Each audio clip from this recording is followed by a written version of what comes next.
Welcome back, everyone, to The Deep Dive. If you ever find yourself, wondering what's really next for us, for humanity, not just next year, but way, way down the line, then I think you'll find today's deep dive really fascinating. We're cracking open Yuval Noah Harari's book, Homo Deus, A Future for Humanity. Right. Well, it definitely challenges your assumptions about where we might be headed. Oh, absolutely. It's a truly audacious book, intellectually speaking. Harari isn't trying to, predict the future with a crystal ball. It's more of a profound thought experiment. Mm. It builds directly on his earlier work, Sapiens, where he tracked how we went from being, well, just another ape to basically running the planet. Right, Sapiens was about the past. Exactly. And with Homo Deus, he flips the perspective. He asks this really pivotal question: what happens after humanity manages to get a handle on those ancient problems? Famine, plague, and war.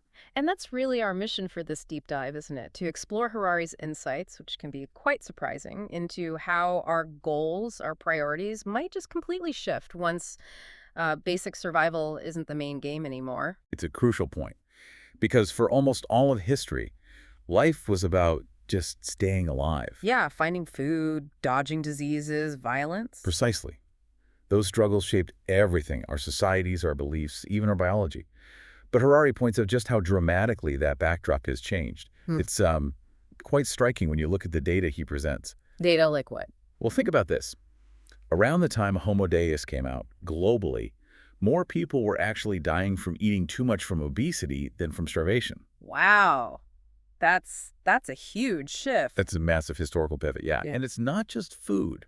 Those huge epidemics like the Black Death, Mm-hmm. the ones that wiped out vast populations. Now, largely, we can contain them thanks to modern medicine, public health. It's incredible progress, really. Okay, so famine and plague are mostly under control, relatively speaking. What about war? Well, obviously, tragic conflicts still happen, but large-scale wars between major countries. Statistically, they're much rarer now than in most of history. So Harari's argument is that these aren't just small improvements. They signal something bigger. Exactly. He argues it's a turning point. We're moving beyond just trying to survive. We're now actively trying to, well, upgrade ourselves. Upgrade ourselves. Okay. And this huge shift from survival to, let's call it self-improvement, leads Harari to suggest that humanity's new big goals will likely focus on three main areas. 3 new goals. What are they? The first one is immortality. Immortality, like actually defeating death. Pretty much. Nothing less than that. He sees radical life extension as a major scientific frontier. We're talking genetic engineering, regenerative medicine, nanotechnology. Stuff that could push lifespans into, what, hundreds of years? Or maybe even stop aging. That's the potential he explores. It sounds like sci-fi. Yeah, it really does. Is this just speculation, or are people actually working on this kind of thing now? Oh, it's not just theory. There are companies like Calico, which is backed by Google, actively researching the biology of aging, trying to slow it down.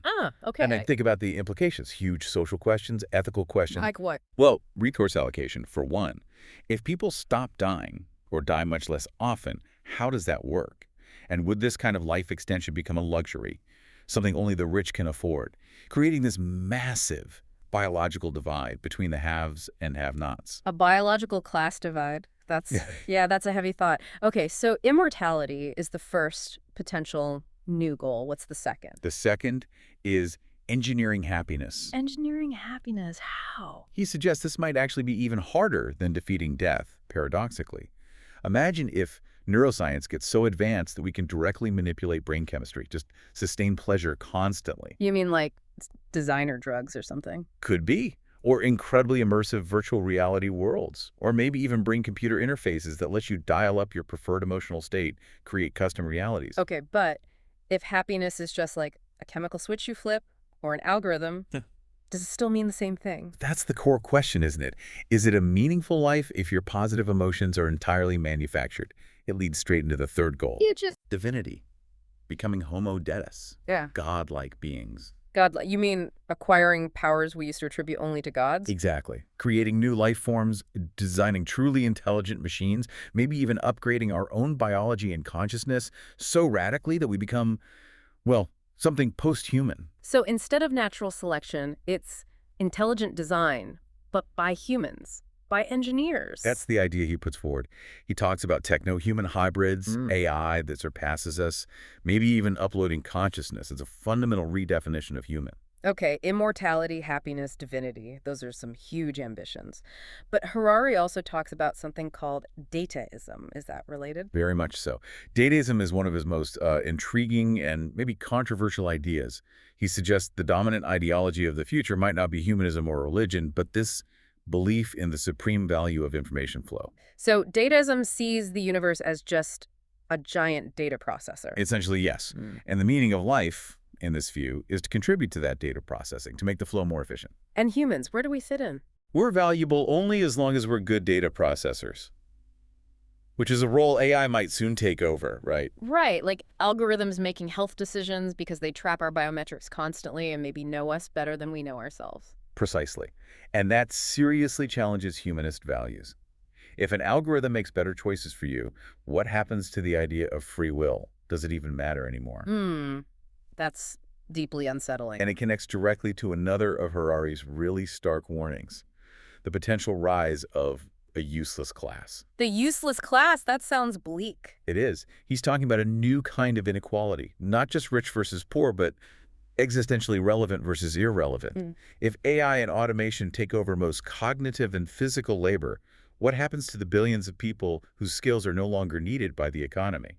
We all worry about robots taking jobs, sure, but he takes it much further, doesn't he? It sounds almost dystopian. What does economically irrelevant really look like in his scenario? It's different from, say, the Industrial Revolution, where farm workers could retrain for factory jobs.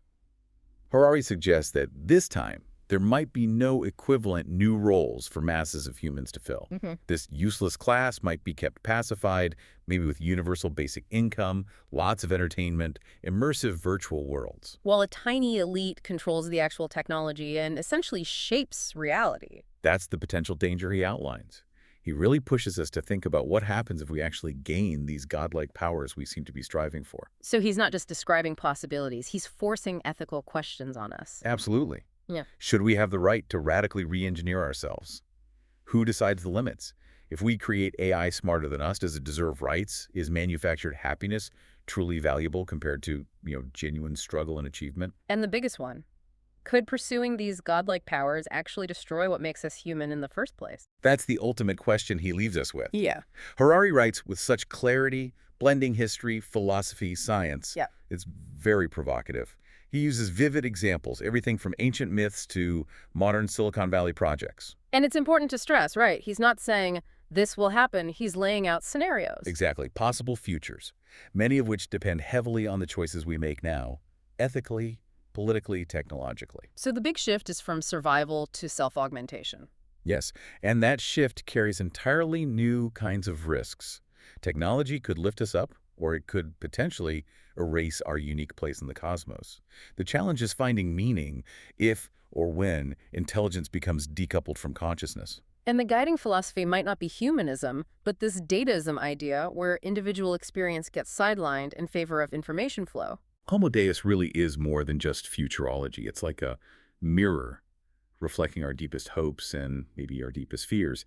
It makes you ask, if we manage to become gods, will we handle that power wisely? Or will we mess it up? It leaves you kind of awestruck at the potential, but also genuinely uneasy about whether our ethics can keep pace with our technology. It's essential reading, I think, for understanding this moment in history. Absolutely. And maybe that leaves us with a final thought for you, the listener, to really chew on. If we do get the power to design our own evolution, to engineer our feelings, to live potentially indefinitely, what does a human life actually mean then? And how do we make sure that in trying to become gods, we don't accidentally lose the very humanity we were trying to perfect? As you said, Harari gives us choices, not predictions. It really pushes us to think hard about our moral compass right now.